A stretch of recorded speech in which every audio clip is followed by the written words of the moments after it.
as the acquisition manager. Today we'll be talking about private equity partners in real estate, specifically multifamily.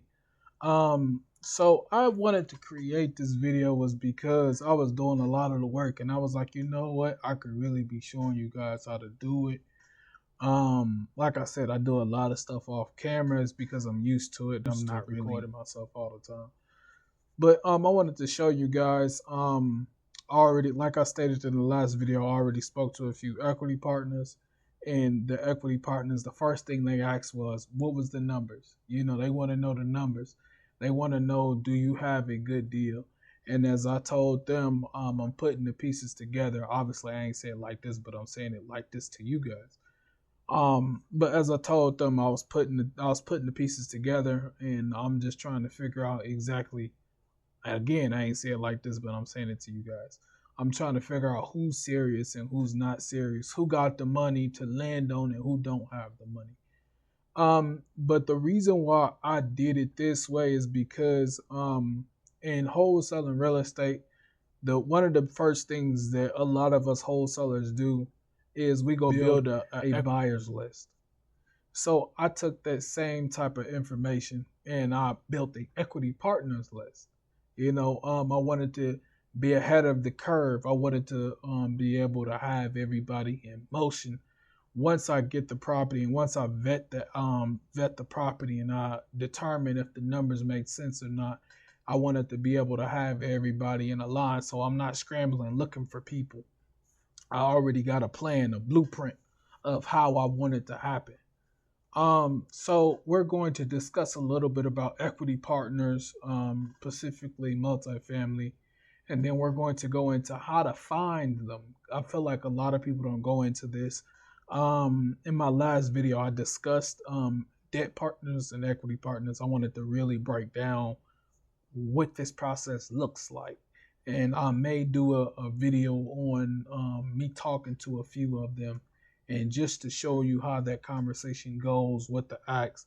One of the good things is, since I've been in the game for a while, I'm seasoned. So when I'm talking to people, they can tell I'm seasoned based off of the conversation and the language, the language I'm having with them, the determination of how I'm communicating to them.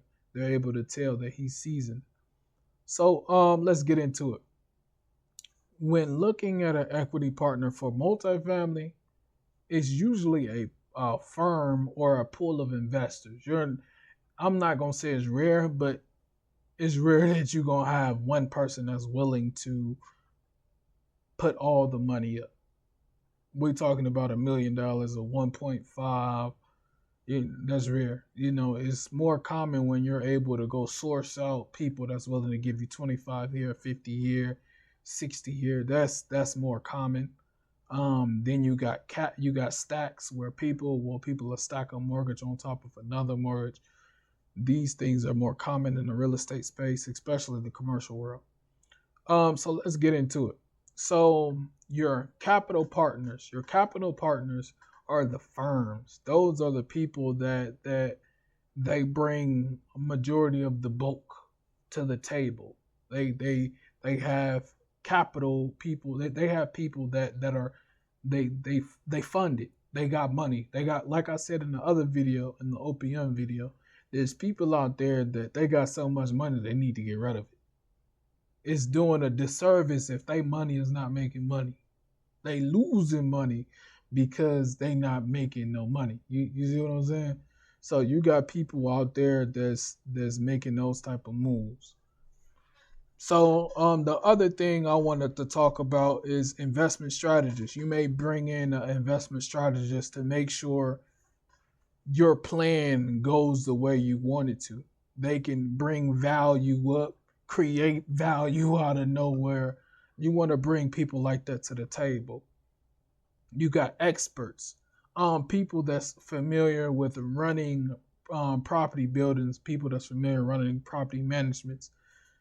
You got people like that that are serious. They serious about making sure this goes off without a hook.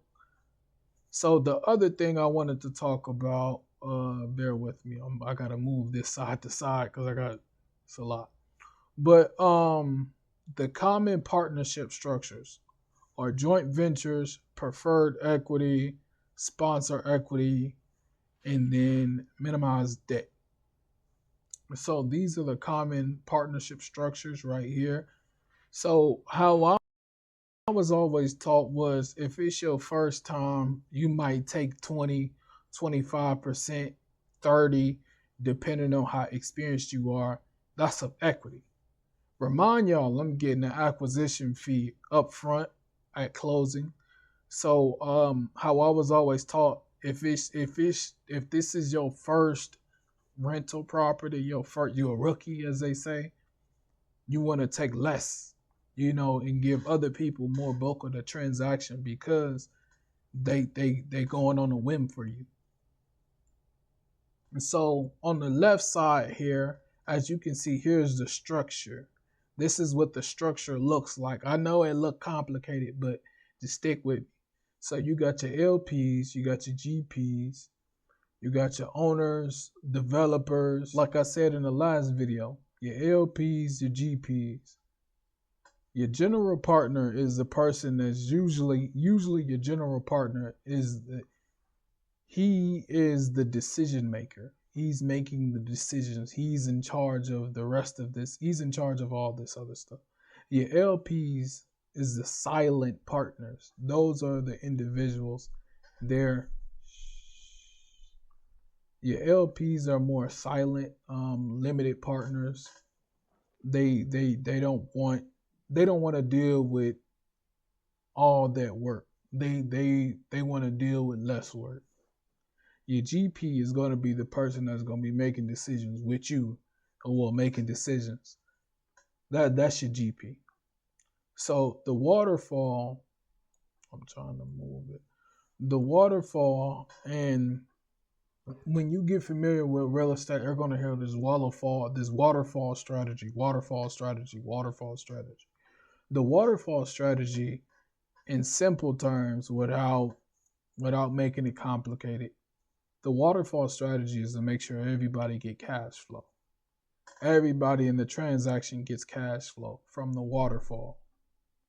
Everybody. Everybody that's in this deal right here, everybody. That's your waterfall in a simple way. I don't want to make it too complicated.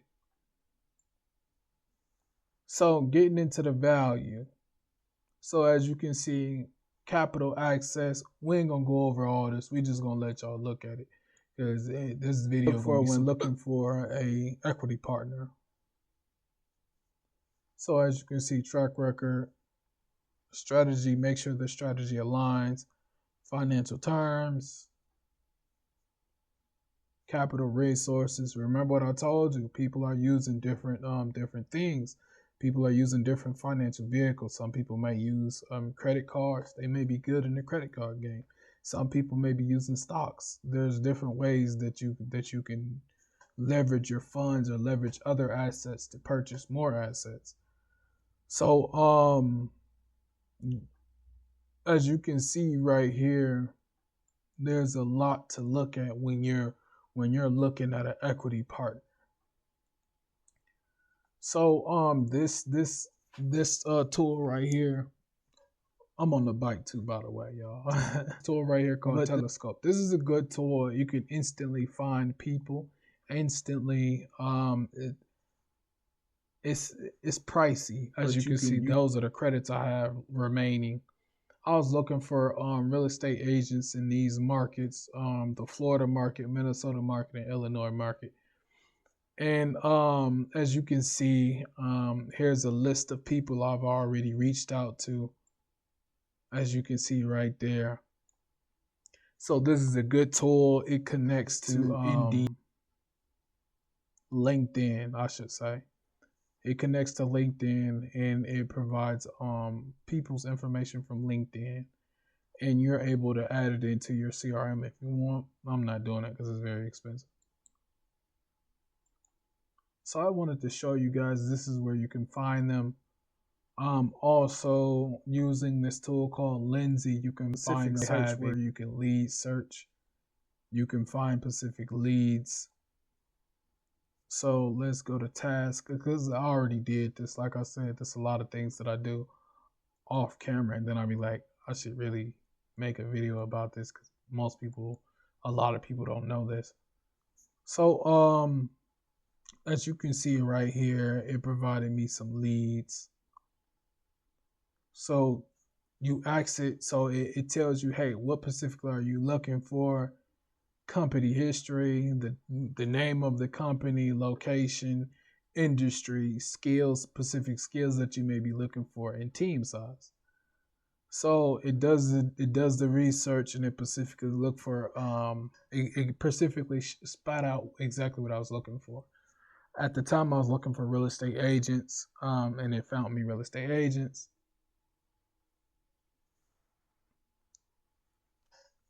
Also, it's asking me what I want more leads, focused on private money, real estate investment firms, syndications. So as you can see, I say yes, all three. So this is the all three that it gave me. So as you can see, it provided me more leads. This is a good tool to use when looking for leads. Another which a tool a lot of people forget about is ChatGPT. So this tool is a game changer also. So I asked ChatGPT, hey, can you find me some leads, specifically investment firms, capital partners, people that got money. These are people that took government contracts. So as you can see, $87 million, 1.5 billion with a B. So 20 million right there. So as you can see, a lot of these players right here, they have access to money. Remember what I told you, OPM, using other people's money to get you right. So here's more people.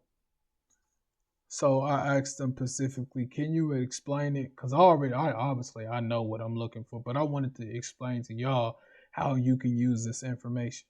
So this is how it said, identifying the right people, building a targeted outreach, structuring your capital stack. What specifically am I looking for? So I said shorten it. Look for passive income LPs. So these are people right here. They gave me another laundry list of things. So as you can see, finding these people, and these are syndications. We'll get into syndications in another video. So as you can see, finding these people are very easy. Like I said, your neighbor can be an equity partner if they got the money.